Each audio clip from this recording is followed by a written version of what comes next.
watching and listening to Breakfast with Steve Down. I won't repeat what Marianne just said to me there, because it was a you'd be in a. It was a slur.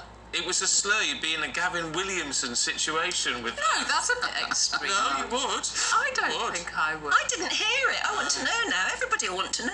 What should I say? No, because it'd break Ofcom rules if you said it. Anyway, let's just go through the papers. Political editor of HuffPost UK, Kevin Schofield, and potty-mouthed anthropologist Mariana Hotter. It's all right to have potty mouth, apparently. Angela Rayner says she's a Mancunian. She has a potty mouth. Yeah, she's not ashamed of it. Tell it like it is. Yeah. I mean, to be fair, you just said something utterly outrageous, so, you deserved it. Well, it was my honestly held view. Marianne, to the Daily Telegraph, look at the Met Police. Yes, this is Sir Mark Rowley, who's the Met Police Commissioner, and he says that, I think you've been running it as one of the headlines, he reports that 22% of calls to the Met relate to crime. Half of officers on some shifts are doing things like watching over people who are in mental health crisis, who are waiting to be seen in A&E departments and waiting to be looked after by health professionals, which is where they ought to be. Or police officers are being called because social care systems have failed, and so there's some kind of public order disruption, there's a household crisis. So they're almost doing more work to do with social monitoring or so they're like being security officers. Yeah, basically the principle is that when people have fallen through the net from other services, so healthcare or social care, they end up being in the remit of the criminal justice system, which isn't right for police officers, but also isn't right for the people who might actually be having a mental health crisis. You don't want to be, feel as if you're under arrest when actually what you need is being looked after. And so he's saying it's unsustainable, that the problem is going to be exacerbated when other public services might be striking over pay and conditions, whereas police officers aren't allowed to strike.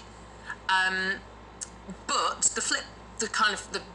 the bit where he, I guess, is on the same team as other public servants is that he's saying that it has to be that the government funds this, because that's the only way to make these services work, and that the kind of police service has been hollowed out because of pay rises effectively ending up being a real terms pay cut, but also all those support services that the police service and the police officers rely on in order to be able to do their job, to stay well trained, to be current in all their standards, they've been eroded because of lack of funding. And so the police officers, who are kind of, the head of the pyramid, if you will, can't do their jobs as well. So he says we have to go back to establishing trust, fighting crime, and then maintaining standards. And he says, if I'm going to choose a priority order, it's trust, crime, standards, not the other way around, and that some of the bureaucracy of paperwork needs to be stripped away so that police officers can get on with their jobs. Fundamentally, as always, it comes down to money. And common sense. Yes, but at least he appears to be grappling with the problem. It's the first time we've heard somebody from the Met absolutely spelling it out. Yeah, spelling it out. In quite polite terms. He doesn't want to burn bridges, but yeah. To the Express, Kevin, looking at this energy price guarantee, which means the government's forking out a load of money to oil and gas companies. Well, so what is interesting about this, I think, is that the windfall tax has gone from being a Labour idea to being something that Rishi Sunak, when he was Chancellor, grudgingly introduced, but with loopholes which allowed companies to avoid paying it if they could say that they were investing in new technology, to basically a key part of this week's autumn statement looks like it's going to be increasing the rate of windfall tax and extending the length of the windfall tax, because they realise, as we talked about earlier, they're desperate for money, so they need to raise lots more of it. So they're going to basically hammer the energy companies, and politically as well, it's not a bad idea, because people struggling to pay their bills, they then look at the likes of Shell or BP posting record eye-watering profits, and they think, hang on a minute, that's not fair. Why don't they basically stump up a bit more money, and the government are going to do that. They're going to hammer them more, it looks like, to try and raise something like £10 billion, which, you know, Then why is the paper saying, according to this, that North Sea oil and gas companies could rake in £7 billion of taxpayers' money from the government's energy price guarantee? No, that's not right. It's the levy. It's the windfall tax is predicted to raise £7 billion this year. So they're not taking in government money. The government's taking the money off them, and then it would go up to £10 billion by 2023 because it will raise a further £3 billion. So yeah, as I say, what they're looking to do is basically get more money out of the companies, of the energy giants. Which I think, as I say, politically, no one's going to argue with that. But I just think it's interesting, this journey that the government have been on. So I remember January time, February, when Labour were first calling for a windfall tax, the Conservatives were dead against it. They said it stopped investment going in, and now it's like, hang on a minute, now that they're desperate for the money, all of a sudden they've had a conversion and are massively in favour of a windfall tax. So. But some of the energy giants in the North Sea, I think Shell reported that they haven't actually paid any windfall tax, and this was prior to kind of the rules slightly changing.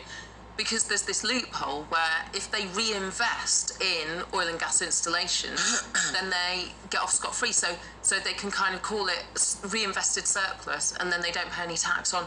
Well, I think they posted something like a $20 billion profit. I mean, that is just eye-watering, isn't it? Eye-watering amounts of money. And it's profiteering. It's profiteering from a war. I think it's the fact that there's a system that actually.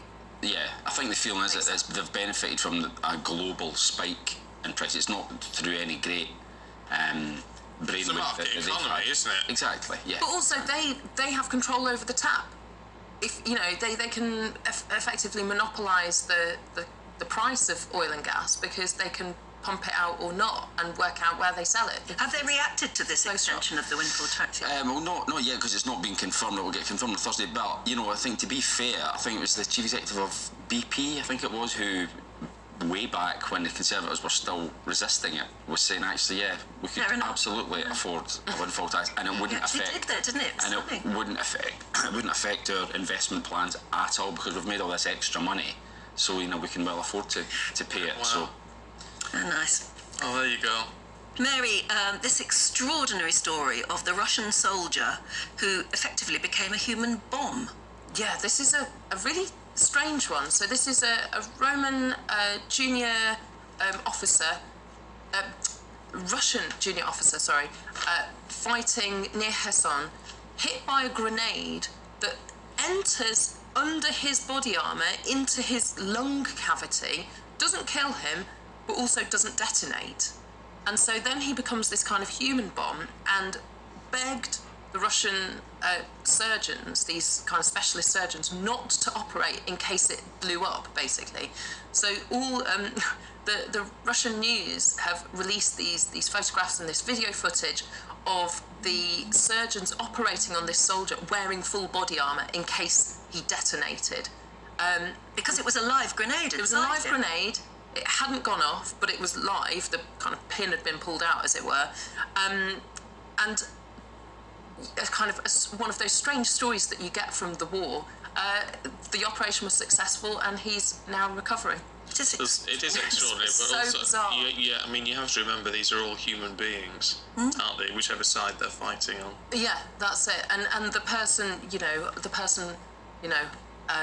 standing in the operating theatre, who's trained as a medic, who, you know, is committed to saving lives, wants to save the life in front of them.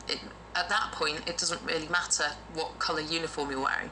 No, it's to save lives, isn't it? And how heroic that they went ahead and did it, despite the obvious danger to themselves and everybody else in the theatre. Yeah, it's extraordinary, isn't it? Yeah. Let's have a look at migrants, should we, in the Express. This new deal, Kevin, may be ready in a week. Yeah, I mean, I think possibly we should treat this one with a little bit of a health warning. I mean, it's in the Downing Street's interest to talk up the prospect of a deal because they want to reassure the public that they're doing something and that help is on the way, and also, you know, that they're making a clean break from the Liz Truss era when it was, is Macron a friend or a foe? Well, the jury's out type of thing.